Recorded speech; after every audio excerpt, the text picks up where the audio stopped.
ఒక చిన్న మంచి మాట లోపల వినయము, వివేకము, సంస్కారం వేరు వేరు.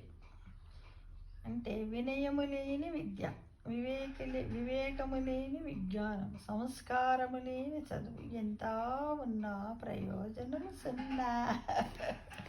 ఎంత ఉన్నా ప్రయోజనం. విద్య ఉండి మనకు వినయం లేదనుకోండి, వినయం అంటే పెద్దలను గౌరవించడము చేయడం వల్ల, వివేకము అంటే లేని విజ్ఞానము, వివేకము తెలివితోటి ఎవరిని పడితే అట్లా ఏంటి సంస్కారం లేనిదన్నమాట. సంస్కారం లేని చదువు.